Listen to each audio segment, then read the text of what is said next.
QANTAS Airways Limited is the largest airline in Australia. The primary activity of QANTAS is ticket sales, air freight, hotel booking, and so on. The financial performance is a measure of how well a firm can use assets from this primary mode of business and generate revenue like profitability, debit paying ability.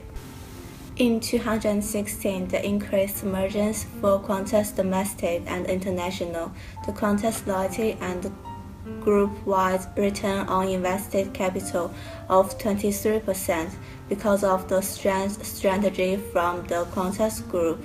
The record underlying profit is increased 57%, and one of the drivers is the group's disciplined fuel hedging helped to ensure a $663 million benefit from lower global fuel price. The operating cash flow $2.8 billion used for debt repayment, refinancing aircraft, and so on because of stressing financial position during 2016. The total social performance is the social responsibility of the company. The contribution rate of company is developed economic during the employment rate of population and the contribution of government taxation. From 2015 to 16, the income tax expense is increased $166 million, and manpower and staff related is increased $245 million. Therefore, the social performance is increased. From 2015 to 16, the profit and other comprehensive is increased $469 million.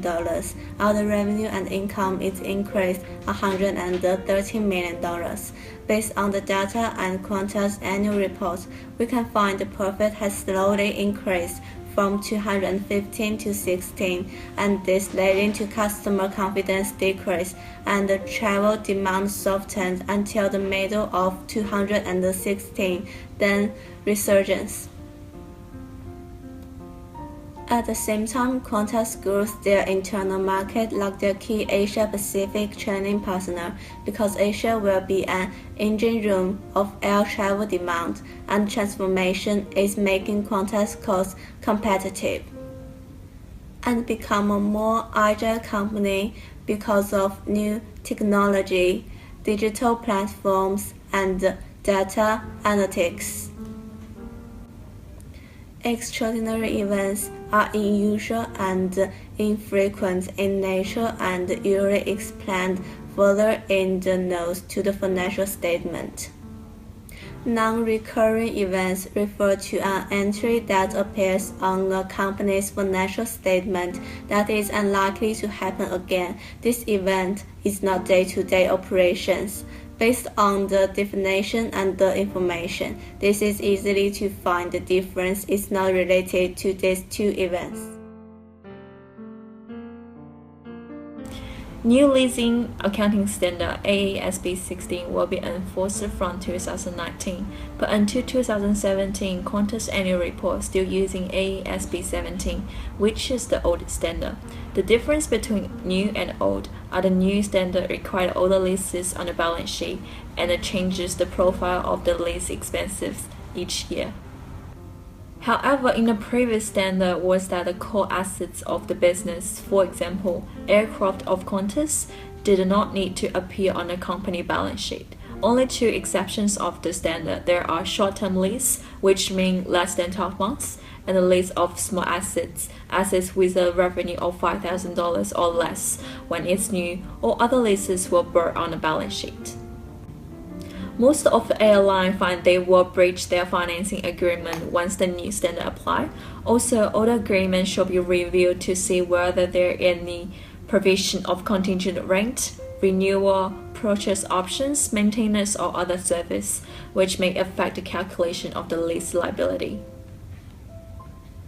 The lease agreement that QANTAS have undertaken currently as lessee are buildings, land rental, aircraft, and aircraft spare parts, as well as engine. QANTAS Airline debit to equity ratio from 2013 to 2014 has increased 0.23 and a decreased 0.273 from 2015 to 2016 after research. The most significant impact that might affect Qantas should be undertake numerous liability by operating lease change to record as liability and the new policy. Secondly, Qantas' financial and economic position will drop sharply after applying new standard than before. Therefore, the credit rating will decreases and it increases borrowing costs or interest on loan. This leads to profit will be lower in the initial part of the lease due to the higher interest component of the payment upfront. Since all the leases will be capitalized as right-of use assets, so assets component will drop and the net debit will increase as reported debit will increase, but right-to-use assets will be excluded. Qantas expected to transfer billions of the dollars worth of debit on the balance sheet by new rules. Qantas carries impairment testing on standalone basis. Standalone stands for the asset is sufficient in itself to perform its intended function.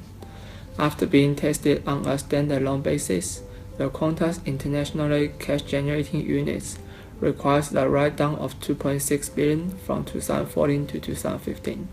The size of the write-down is largely due to the historical cost of aircraft purchased with an average exchange rate from Australian dollar to US dollars.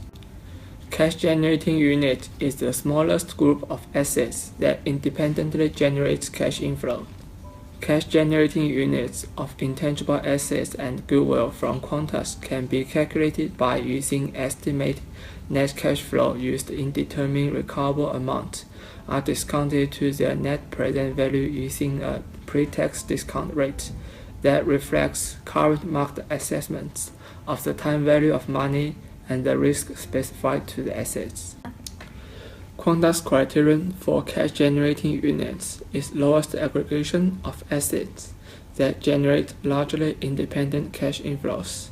In the management judgment, the lowest aggregation of assets is defined by WSB 136. Furthermore, the cash-generating units for Qantas, which are Qantas Domestic, Qantas Loyalty, Qantas Freight, and Jetstar Group.